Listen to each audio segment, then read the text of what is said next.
ꯑꯍꯥꯟꯕꯃꯛꯇꯗ ꯁꯂꯥꯏ ꯁ꯭ꯇꯣꯔꯤꯒꯤ ꯃꯍꯨꯠ ꯁꯤꯟꯖꯗꯨꯅ ꯀꯦꯔꯣꯂꯤꯅꯥ ꯈꯥꯏꯗꯦꯝꯅ ꯃꯌꯥꯝꯕꯨ ꯈꯨꯔꯨꯝꯖꯔꯤ꯫ ꯉꯁꯤꯁꯨ ꯆꯦꯡ ꯃꯤꯇꯩꯒꯤ ꯐꯨꯡꯒꯥ ꯋꯥꯔꯤ ꯑꯃ ꯃꯤꯌꯥꯝꯒꯤꯗꯃꯛꯇ ꯄꯨꯗꯨꯅ ꯂꯥꯛꯆꯔꯤ꯫ ꯋꯥꯔꯤ ꯑꯁꯤꯒꯤ ꯃꯃꯤꯡꯅ ꯏꯪꯈꯣꯜ ꯑꯃꯗꯤ ꯁꯔꯦꯡ ꯑꯍꯥꯎꯕ꯫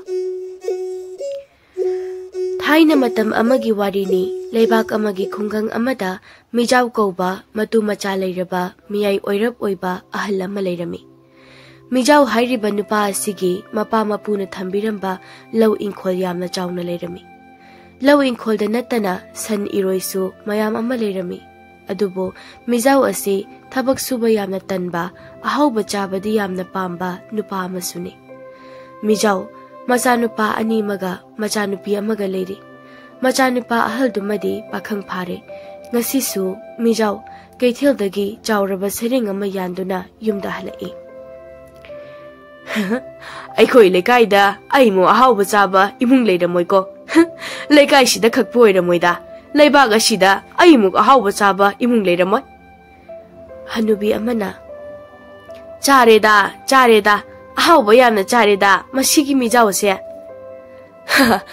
ꯏꯅꯦ, ꯈꯔ ꯇꯣꯏꯔꯦꯍꯦ ꯑꯍꯥꯎꯕ ꯆꯥꯕꯗꯤ꯫ ꯆꯥꯒꯗꯕꯅꯤ ꯆꯥꯒꯗꯕꯅꯤ, ꯍꯤꯡꯂꯤꯉꯩꯁꯤꯗ ꯑꯍꯥꯎꯕ ꯆꯥꯍꯧꯗꯅ ꯁꯤꯔꯀꯥꯟꯗ ꯆꯥꯕ ꯌꯥꯕ ꯅꯠꯇꯦꯅꯦ꯫ ꯆꯥꯎ ꯆꯥꯎ꯫ ꯌꯥꯝ ꯆꯨꯝꯃꯤ ꯏꯅꯦ, ꯁꯤꯔꯀꯥꯟꯗ ꯃꯣꯡꯐꯝꯗꯒꯤ ꯍꯧꯒꯠꯂꯒ ꯑꯍꯥꯎꯕ ꯆꯥꯕ ꯌꯥꯕ ꯅꯠꯇꯦ꯫ ꯑꯗꯣ ꯏꯅꯦꯕꯨ ꯀꯗꯥꯏꯗ ꯆꯠꯇꯧꯔꯤꯕꯅꯣꯅꯦ?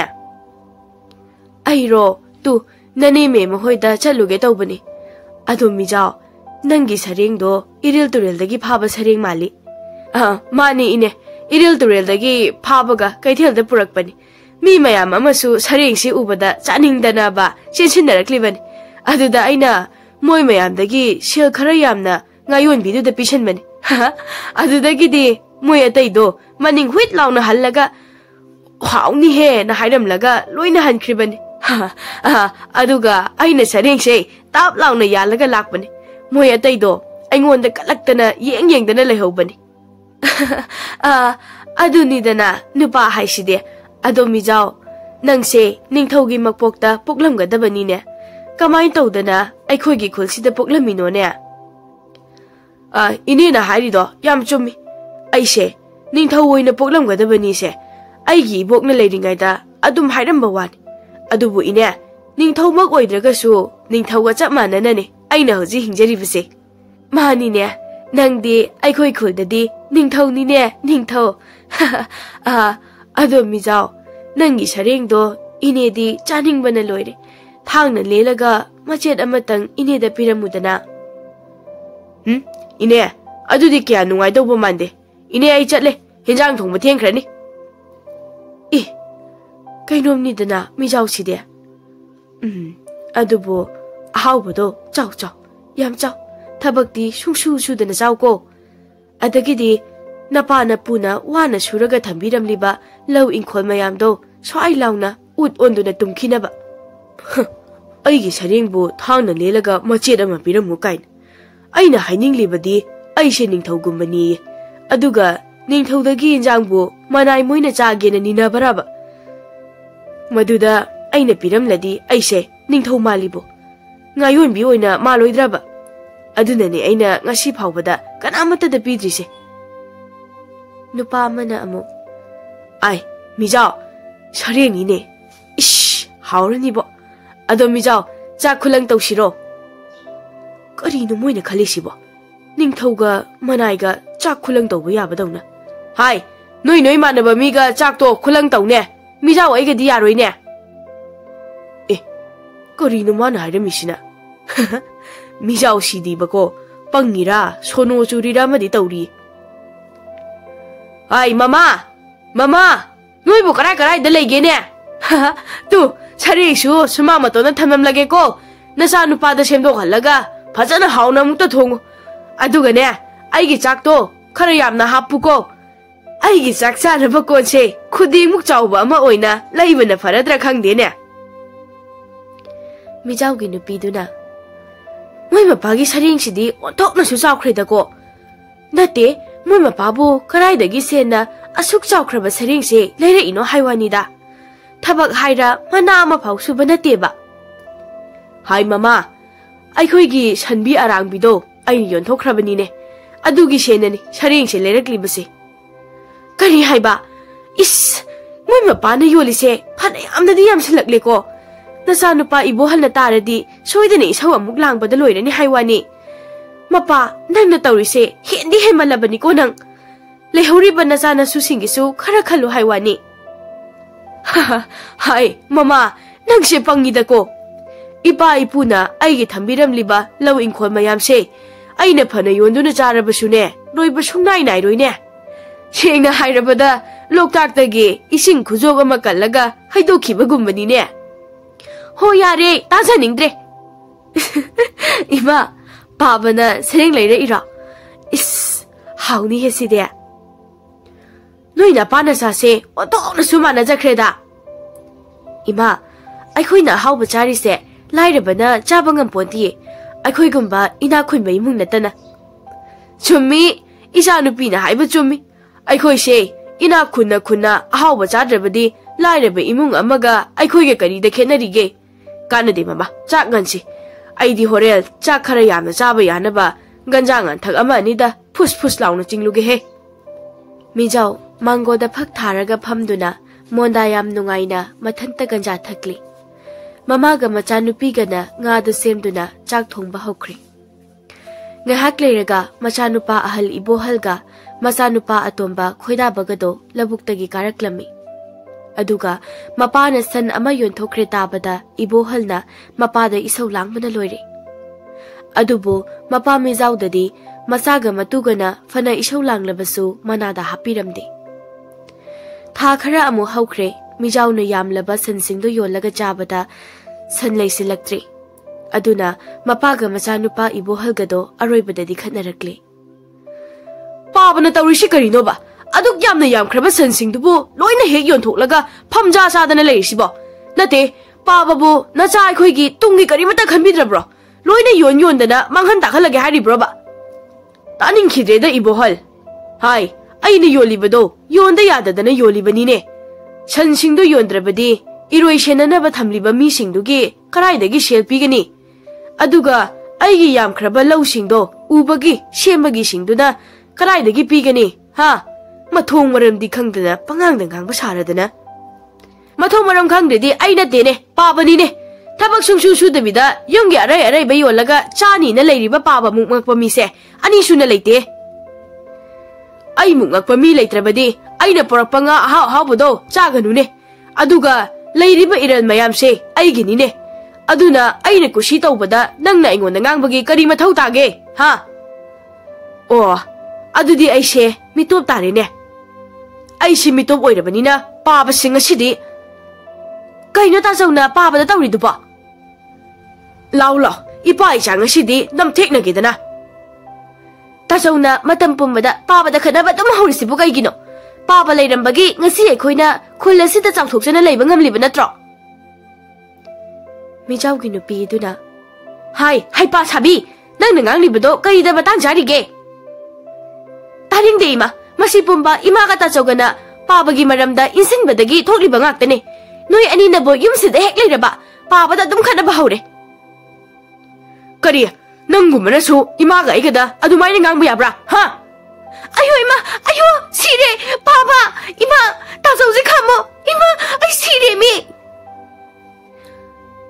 mi jauna hai ibohal nang da ngang duda adu mai na hekta phuba yabro ha phu he madu khare hen malabani phu ibungo chauba papa ta jau sem da khamo ba ayo ima ai sire mi ima mi ushita ba saradana nang khangidana nang masi mi jauna hera masi hai kaino tawri side papa masa se sumang sida namna khrene he khoida ba law ne he napa ga nang ta sau ga se namna grene he ta so mi jauna ibema nang ta sau gi makutse phau ipa ne mamma sida kinjina mukta thiloge he masa nupi sina phajillaga mapa sina phuhale mi karino noina mitop dawna dubo as yumlo na basingi mamang dane ikai bana yadre mi hai khoida ba nang na duda noi na pa dawri bro ha पाबबु अखोय ताचौगा नमनरी दाइने अदुगा इचेसिना तौरिसिना कइनो मसिगी नुपीसे इचे ओइरसु आइगी वाखददि हिंचाबी ओइना उरेने आइदे हाय नंगी वाथीदो तौरगा लेयो हाइबा नतेने नपागा नंग ताचौगासे खामदोक्सिलाव हाइबनिने हे ममागा खोइदाबगना फना कन्ना खामदोक्लबसु मपागा इबोहलगदो फजना फुनरमी नुमिसिदगी मिजाउगा मचानुपा इबोहलगसु कौनखिद्रे अदुबु मिजाउदी योलगा चाबगी हैनबी लेबनिना हौजिक इरोइदा अमुक तारक्ले खरा लेरगा अमुक मिजाउ युमदा हलक्ते हाइरगा नुपी अतोंबी अमा थीदुना लेरंबदगी अमुक सा लान साखै युमदा खनरमी चही खरगी मतुंगददी इबोहल नुपी थीरे अदुगा मपा मिजाउदी लौगा सरेंगा ओनरगा चाबा फावो यौरकपना लन थुम यामना लुसिलक्लमी इवा फत्तबा सिबा गाइबा इचा फत्तबा चावबा गाइबा हाइब्रा मदुइदो आइगे इमुंगसिदा थोक्तना लेरेदना नाते मोय मपाना लौ संगम अमगा सरेंग अमगा ओनरकलेना हारिसिबु करिनो हाइवानिदा मजा मसु सिंगिसु करिमता खंद्रबा हाइवानी आइको आई ओ खोंलगा कपनिंगिको आई कपनिंगलदी हे कपथो कइनो होरेल सरेंग चारगा माइना फरदौदुबो चानिंगदिए नंगी सरेंग कदो अमता नंगना सुमाइना तौदना कयामदि यामे नंगना मांगहन ताखलिसे ओ ममा आइसु लोइना खंगिदा बोयाइना आइगी लौफमदो चही कुइना सेनाजदना लाखपदुदा हेग आइसु मागी वाजबदुदा नुंगाइतदना पिथोकलंबनि कइदोरके मानसु मोय मनिंगी तुरेलदगी सरेंग फाइने हेक तौरबदुगा तान जानदना आइना लौरकपनि कइनो आइसु लेमना पिथोकलंबदि नतेदना ताजनिंद्रे आइने आई हाइहौरिसिनि हयेंने नंग आइनागा सिख्रगने इसा इसु सिंगसिना नुसिना सोलहौनबा थबक तौसिको अदुदि नतदना सिख्रबा अखोय पल्लगा तिनसिलहौबगी थबक्ति तौगुमसि हेरादा ममा मदु नंग आइना सिख्रगा खंगदौबा नतेदा अदुगा मोय अहुंगिदि आइना लौफम अमममदि थंबिरमनि कइनो लौ यामना थंबिरमलगा मोय वानबनि अदुगने नसा नुपा अहलसिमदि आइना सुंगनुंग हे नुसिद्रे मागिदी लौदी लाइरदना इंखोलसि फावो पिनिंद्रबनि अदुबो इसु नुपा नुसिबा अमा हे यावरकपसिदा नुंगाइतदना पिबिरगेना दिखल्ले ममा आइसु अदुकहक्ना फतबा मपादुदि नतबनिदा सिदबु आइगी इसा इसु सिंगना आइबु फते हाइरबदि हाइरबाइदुनि अदु ममा आइसे हंदक मरक्ते इसासे चानिंग थकनिंगबा मैफाव फावदिने हक्सांगसु इनुंग नुंगाइतब्रा कैनोमा तौविने आइबो हो सिरमदाइगी ओइरमनिये हा मिजाउबु इराय लाइने हेक्ता सिगदबा मी नतेने ममा आइने हिंदौरिबसे चही 100 खंगलेदना अदुसु अहाव अहाव बचारगे हिंदौरिबा हा हायो कन्नबो अमुक्ता नोकेदे हे चही 100 काइदना 40 फावबा हिंगबा ngamba हाइदनाने लाइ अमुक्ता खोइरमको ओंथोक तानिंगिद्रेदा को नुपिया कानदे गंजा खरा पाइसिलुगे नुमिदांग खरा चाबा यानबा अदो ममा नुमिदांग इंजांग हावलुको हाउनी हाउदौरी को इंजांग गसे अखोय इबे मदुना ngसाइदगी थोखिबदुना हौजि फावबा हंजिलक्त्रिबसिना करिगिनो मसिमसु हंदक मरक्तिने इरांग यामना तौखलई मवा यामना नाइनिंगलबा करिनो नुमिदांग थेंगलबा फावबा मचानुपीदो हलकलमदे अदुना युंगी मीखै पाखतुना कोइथि थिनरमी अदुगा नोंगानबगदि मिजाउगी मचानुपीदो नुपा अमदा चेले हाइदना नुपा मयुंगी अहल लमन सिंग लाक्लमी था खरगी मतुंग मचानुपी लुहोंगनबा हाइदना मिजाउना लौफम योंदुना मचानुपी लुहोंगलमी खरा लेरगा अमुक मचानुपा अतोंबा खोइदाबसु नुपी चेलक्तुना अमुक लौ योंदुना लुहोंगलमी अदुगी मतुंग मिजाउ मसा याम कन्ना नादुना युमदगी मपान थोखिद्रे हाय ममा ममाव ताबरो अइना कौरिसिबो तादरन हेनोइबो ममा नोय कनामता लैत्रबरो मौ अतोंबिना बाजे कैदौरगे हगोइके हाइरिरा बाजे से अइ चिंखकेको ओ नुसिख्रेदा अइगी इमौ अतोंबिसिदे मनमसिदे बाजे अदुगिनिने अइना नमा कौरिबदो इपादी तुमना अदुम तौसिनख्रबा मालेने अदुबुने इमौ नुपी ओइना लाक्ले इमौतनी अइना नुसिबसु Amasimasu, yare, ore. Adugane, Namasu, Aina Nushide, Ma, Mau Ahaldani Hena Luna Tawe. Aduga, Aidi, Nantani, Ipana Nushirisi. Eh, Kainumo, Ipabu Kanta Hadaridia. As, Tukase the Papa, I wonder Nushibirakan, I ne, Imako Roke. As, I Inusinam, the loser Kigeda, Isase, Tukatsu, Nayad. Masigia Halsimasu, Sibasida, Pavarapata, Mule Point, Hectoridana. As Tony Kaijereda Hokari Dorage, Ibo Mukori Dubo Kaino, Capiro Mima Pabo Mamma Nashidine, I putting Yamnanushi, putting Yamnanushi Harishini Mima Padi, Pamushi, the Loina Manshilla Boyredana Aduga, Putninushi Bucarino. Mizaugi nupina mizaugi amangbado sengtok chamthok piduna tobirami aduga numitsidagi mau atombido mizaugi manakta amuk hanna seba tobo changlakidre adugi mahutta tongana oina chakre moi tongana chakhibaga mamaga mapaga dudang huntokpadi yadabanina mau ahalga ibohalgana amukon birami mau ahalna Pajia saksa thotna batawsise Pazibo, itanda chabangam gadro. Aila Ropazia Noi di Jarabrania Pazi Jabaloirega, a koi mukjagi pazi. Ibohal di later bra Nachanu padi, labuk the chatki pazi. Pazia, I chag in Pirak Lagekwa. Issue shing de, karai the lake. Loine lay bazi, mango the sanari. Namadi, karai the chatkraba. Imasulay Baba, say, Jackse, Hana Crasasiloba. Jage, Ipa Jage, Ipane, Shiba Amnataline. Ado, Ipadi, Sharing Jaringine. Saring di haying in the Jarisibazi, Nasidi, Mammy, Saring Pangaruye. Oh, haying di, Sweden a Saring to Mugo, Ipa Saring Jage. How bonida, Saring do. Hayeng do, soidena thongeba bazigi saring do, ado ngasidi sioina khara charobasi. Hayeng oina saring thonglaga charage. Ai si janingde. Mizau do angang dona chirol farol lolaga hayeng saring thongba chadoini haina tumthakre. Aduga nongalakbadadi mizau amuk hanna mit panglakhidre. Adubo Mizau gi thawai dudi lairai pakta tindena mayum inkhol adaida koi pai duna leirami.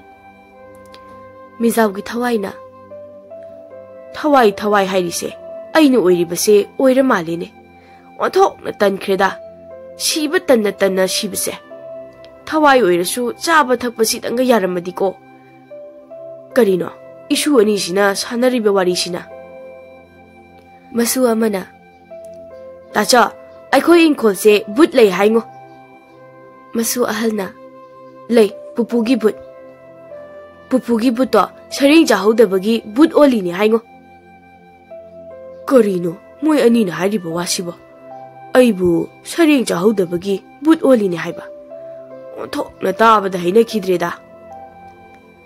Masu ahalna. Sharing mako ahing bado, chage na nungdang na kapani pupudo.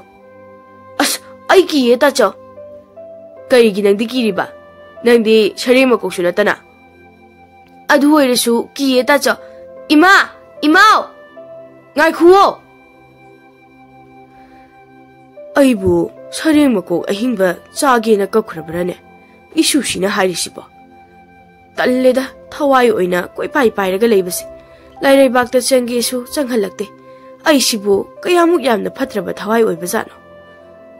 Karino, mau atombi sina asuk yamna isau langni sina. Napa phatabagi machani na nang sukarai dagi phanige pharoye sungphai pharoi madu nangi ida yauraga leirabane khanglidana. Khoidabana yareda khara isau langnadi yare to kaidoge. Kaigi toktoino napa phatabado pala adi sauninglabo nangna igi ima ipa pallaga ngangbadadi aina sauramoi haina khanbro. Karigi migi mama mapa palurino ne mana. Hai, mau atombi yare ni to une. Nangna napa phataba nangang bado ai taba ngamdre ne. Napa sikhibado mamu phataba malem sida leiramoye अदुनने मथवाइदो लाइरम लेंद तिनबा याददना side कोई पाई पाइरगा लेयेदना अमाइबा माइबी खैना लाई तोंबदा फावरमिदो नुपिया नंग आई सारोक तोरेको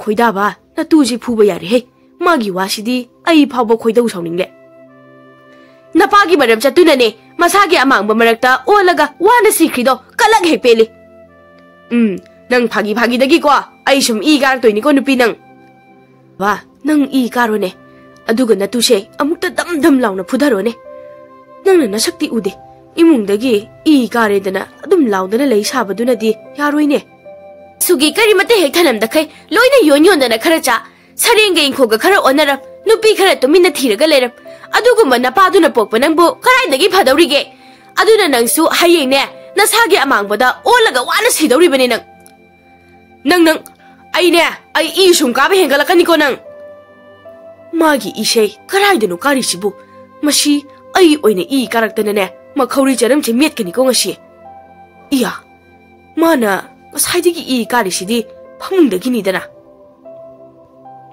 नंगना ई कारगा कैदौदोरिबा आई फुगे हारिरो फुदे हे फुरकपदने आई इपामना चखिनी अमु हनसो हलोय खंगु मिजाउगी थवाइना चटनिंगगा चचौ आईगी इचानुपासिबो नंगना चटखरगा वाबिगदबा कपिगदबा इचानुपा मानब्रो नंग हे चटखिबगा नुपी अमा मुक थियनगे खंगनी खोइदाबना अस अइना कदाइदा फुगे हाइख्रगे साउरनो अइ लाले हाइबा नत्रो इ सिदि लोइरेदना मपा अइना खलुरिसिगा इचाना तौथोरैसिगा वनथोकनो ओनरमेदको खोइदाबा हाइ खोइदाबा पा फते हायो हाइद्रदि अइ इपामदा हनख्रनि हाइरकनुको हाइरकनु नुपीना हाइबा इनबसे इपादि पामदेको खोइदाबा नंग हाइररोय ओहोइबा अइगी इपादो फतेबा मचा मसुगी करिमता खनबा मसागी नुंगाइनबता खनबा हाउबता चारगा लोइरेना खनबा इपा फतबनिबा से अइदा नते खुलसिदा लेरिबा मी लोइना अइगी इपासे फते हाइबा लोइ खंगनिबा अदुनने सिफम नाफम खंगदना सिख्रिदो होय हाइबा नंगना हाइबदो लोइना चुम्मे हाइबा से साउरनुको साउरनोबको ओ मसीदा उजनबा हाइदना अइगी थवाइसे लाइरम लेंदा तिनबा याददना सिदा लेहौरिबनिको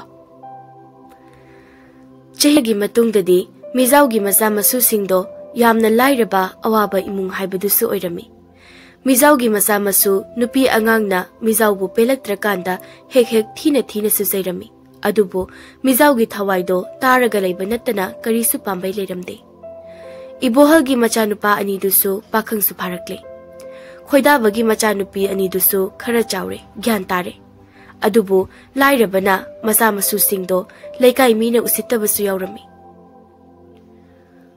मिजाउगी थवाइना अइना तुंगी खंदना इसा खक्तगी खंदुना अहाउबा चाहौरगा लोइरे खंदुना अइगी इसा इसुगी थंबिरमगदबा लन थुम मयामदो लोइना योनथोक्तना चाथोक्तना इथोक्तना तौरुबदुना ngashidi aigi icha imouda natana isu singshina phawba migi minai oiduna thabak suba chatlabako oh phade dako mijao aise karigino isu nupa halsina asuk yamna sauri basina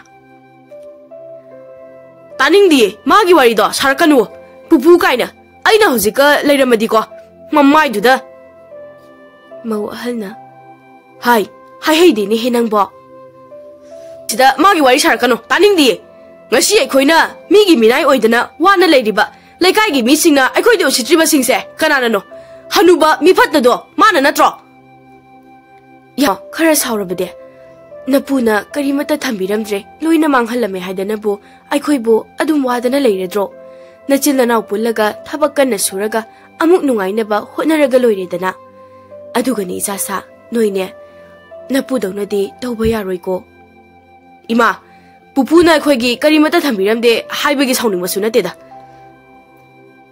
misaugi thawaina adudi aingonda karigi sauningliba ima aini yam sauninglise aigi pupudi yam phataba misha ama oirambado adugini mane hojikka leiramadi ko mammai dudane hai phatte haine hemase hai Ima wa haigela.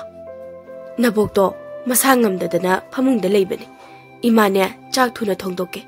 Nangne naboki amaiba amukta kaubirula. Hoi ima. Abokti naba yade. Abokti nushibane. Masu oikhoige. Mijaugi thawaina. Ani masigi wahai se tadu sharuk pudine. Ai amuka shininge da ai. Atai lairi. Mama do masa ngamdena tawna khibani. Amukta yenglukige. Phamungda masa ngamdana hiptuna leirami. Aduga masa mamau masu singna seba su phajana tawbirami. Madu ubada mijaugi thawaido hik launa kaplaki. Aina naba kandadi aigi inakta kanamate hek changlakidabani. Wa ama haige haibada kana lay haidana mitse laydana yengjakhibani. Aduga maboksina kitang nabadati moy mayamsina umsindana makhongbu paibibawo makhutbu noibibawo. Amaibabu onthokna thuna isusina puraga laibaniko. Aigidana amaibisu phangiga phangdega tawdana kayam wana aina nga henkiba. Adubune ai amaromdadi yam harawi. Mama budi masa mamau masu singna nushibiridana. Ado ai sibu swaisida koi pai pairaga adum leidawrabrane. Sumaina sum koi pai pairaga sajin sayada maning mayada khara yan tawraga leibasidi ai pamkhidreda.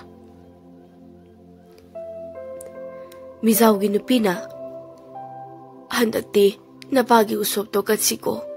Noina phana sauning labasune napani saururanu. Napagi usop kathoktrabadi napado lairam lenda su tinda aikhoigi marakta su leibe yada. Onthokna wana sajin sayada napagi thawaido naptana dum leirani. Aduna napagi thawaina lairam lenda tinjakhinaba handakti usop to kathoksi. Ibohalna hoima handakti pabagi usop to katlasi. Khoida hoima ado tajo aikhoibu karaidagi selna pabagi usop se katoino. Haujikti aikhoigi phibamse chaningai leitadana chara henbagi mikup aduda leirabani. Isa nupi anisi phauba mafi marol amata thonbibabu ngamde. Sewai photana selhalabani. Masidabu pabagi usop se kamaina kapal ngamdoino. Hoi nangna haridu sujumi ai khangine. Aigisu isa nupa anisiga aigana phana thabak sudunasu talabasu yumge awatpa mayamsina adum puthabana helaktana waribasini. Adubo handak pabagi usopse amutang katpa ngambar yenglasi. Oda isasa karigi usopno ngasi isa imouda natana isu phauba sigi phibam yauna wahuribase kananano napana phatabagi natro mana pharamlade aikhoina ngasi waribase waramgadro. Aduna yare kaluranu laigi soidanaba kaitheldagi kabok ama leiraga kathoklaga loire. Mama nangi aroibagi wahaisidi noigi aigi thawaigisu khara khalu he. Aladuna Baba kabok tu phawba thaurano ai cha thoke kabok tu aidi pupugi wari tabadagi pupuse sunung he nungsidre haisini. Khul leikai sida mamu phattaba ahal amata leiramo aduna magi usoka amata katpiranu yare. Mijaugi thawaina othok na nungsikhiroi aigi isu ahalse asuk yamna mana ingonda saubirisibu karigino. Aigi iralni aina losinjabani. Masida moina ingonda asuk yamna sauribasibu karigino haibinida. Masu ahalna o naramnane sajil sayada naptana wana lelido kalake pele. Ha aina haibase tabajatlo mana yam janana aingonda laurisibo. Ado aigi isa isu singsina mapu aigi maramda asumaina sum pendana sauraga leirabade aigi thawai sidi lairam lenda tinba ngamdana adum wana leidawraba jatlane. Oh aina hinglingaida lehoriba isa isu singi khandana sareng cha manghaluba ngaushinaruba mayamdugi mahaini ko ngasi aina siraba matungda aigi thawaina ꯐꯪꯍꯧꯔꯤꯕꯁꯦ? ꯃꯃꯥ, ꯏꯆꯥ ꯑꯍꯜꯒꯅ ꯑꯩꯅ ꯍꯤꯡꯂꯤꯉꯩ ꯃꯇꯝꯗ ꯍꯥꯏꯈꯤꯕꯁꯤꯡꯗꯣ ꯃꯗꯨꯗ ꯑꯩꯅ ꯁꯥꯎꯕꯒꯤ ꯃꯍꯨꯠꯇ ꯒ꯭ꯌꯥꯟ ꯇꯥꯔꯝꯂꯕꯗꯤꯀꯣ? ꯋꯥꯕꯕꯨ ꯌꯥꯝꯅ ꯋꯥꯕ ꯍꯥꯏꯕꯗꯨ ꯑꯣꯏꯔꯦ꯫ ꯑꯗꯨꯅ ꯂꯥꯏꯔꯝꯂꯦꯟꯗ ꯇꯤꯟꯅꯤꯡꯕꯅ ꯂꯥꯏꯕꯨ ꯈꯣꯏꯔꯝꯕꯍꯣ, ꯀꯞꯄꯨ ꯀꯞꯄꯍꯣ, ꯂꯥꯎꯕꯨ ꯂꯥꯎꯕꯍꯣ ꯂꯣꯏꯔꯦ ꯑꯃꯨꯛ ꯇꯣꯏꯕ꯫ ꯅꯣꯡꯊꯤ ꯃꯪꯕ ꯃꯇꯝꯗꯗꯤ ꯃꯤꯖꯥꯎꯒꯤ ꯊꯋꯥꯏꯗꯣ ꯑꯃꯨꯛꯁꯨ ꯃꯊꯤ ꯐꯣꯡꯗꯨꯅ ꯃꯁꯥ ꯃꯁꯨꯁꯤꯡꯗ ꯑꯀꯤ ꯑꯈꯪ ꯅꯪꯍꯟꯕꯁꯨ ꯌꯥꯎꯔꯛꯂꯝꯃꯤ꯫ ꯑꯗꯨꯅ ꯏꯕꯣꯍꯜꯅ ꯅꯣꯡꯃꯗꯤ ꯑꯃꯥꯏꯕ ꯑꯃꯥꯏꯕꯤ ꯀꯧꯗꯨꯅ ꯂꯥꯏ ꯇꯤꯟ ꯈꯣꯏꯔꯝꯗꯨꯅ ꯌꯦꯡꯕꯗꯗꯤ ꯃꯄꯥ ꯃꯤꯖꯥꯎꯒꯤ ꯊꯋꯥꯏꯗꯣ ꯋꯥꯃꯟꯗꯅ ꯏꯪꯈꯣꯜ ꯑꯗꯨꯗ ꯀꯞꯇꯨꯅꯇ ꯂꯩꯔꯦ ꯍꯥꯏꯅ ꯏꯕꯣꯍꯜ ꯍꯣꯏꯗ ꯍꯥꯏꯔꯝꯃꯤ꯫ ꯈꯣꯏꯗꯥꯕꯅ, ꯇꯥꯆꯧ, ꯍꯟꯗꯛꯇꯤ ꯋꯥꯔꯁꯨ ꯋꯥꯅ ꯄꯥꯕꯒꯤ ꯎꯁꯣꯞꯁꯦ ꯑꯃꯨꯛꯇ ꯀꯠꯊꯣꯛꯂꯁꯤ꯫ ꯅꯠꯇ꯭ꯔꯕꯗꯤ ꯄꯥꯕꯒꯤ ꯊꯋꯥꯏꯁꯤꯅ ꯑꯩꯈꯣꯏ ꯁꯨꯃꯥꯏꯅ ꯁꯨꯝ ꯇꯧꯔꯒ ꯂꯩꯔꯕꯗꯤ ꯑꯩꯈꯣꯏꯁꯨ ꯊꯕꯛ ꯑꯃꯠꯇ ꯇꯧꯕꯗ ꯃꯥꯏ ꯄꯥꯛꯇꯧꯕ ꯁꯨꯛꯃꯥꯟ ꯃꯥꯜꯂꯛꯇ꯭ꯔꯦ꯫ ꯑꯩꯁꯨ ꯅꯇꯩꯃꯒ ꯑꯗꯨꯃꯥꯏꯅ ꯇꯧꯔꯁꯤꯔꯥꯅ ꯋꯥ ꯈꯟꯅꯔꯝꯃꯤꯕꯅꯤ꯫ ꯑꯗꯨꯅ ꯍꯟꯗꯛꯇꯤ ꯁꯣꯏꯗꯅ ꯄꯥꯕꯒꯤ ꯎꯁꯣꯞꯇꯣ ꯀꯠꯊꯣꯛꯂꯁꯤ꯫ ꯑꯗꯨꯗꯤ ꯇꯥꯆꯧ, ꯋꯥꯔꯤꯁꯦ ꯏꯃꯥꯒ ꯄꯨꯟꯅ ꯇꯥꯟꯅꯔꯁꯤ꯫ ꯑꯗꯣ ꯇꯥꯆꯧ, 이붕어 ꯆꯧꯕꯗꯣ 하나 아무ꯛꯇ 와리 파자나 사시. 아묵 사우리네 하이다나 파락 떠오르까니고. 나사누피 아니두수 융기 오이리바 피범시다 바바기 와리가 빨루라바디 이셔우 랑바디 로이바자네. 호이 호이, 아이 와리 사게 앙앙싱부데. ngahaki pendadana pangang ngangjaribanida. 미자우기 타와이나 aigi usase mapa ai nusibagi dinatene. Hoi, amabu oire katpu kalakladi ai pharena penthoklageda. Shine afaba mina afabagi mahai, phattaba mina phattabagi mahai phangba haibado. Asumna handakti mizaugi usop katuna Mizaugi Tawaina, Lairam Lenda, Ingna Chikna Tinzakinaba, Laitin Khoiramduna, Usobado Katok Pirami. Aduna, Mizaugi Tawaido, Lairam Lenda, Tinjaba Pankirami. Jahi Karagi Matungdadi, Ibohalga, Khoidabaga, Maza Singasu, Tabaka Nasuduna, Tauru Tauruba Tabakta, Mai Paktuna, Tapna, Nungajarak Mamabu, Luna, Nungaina Tambiduna, Nungaina Pankirami.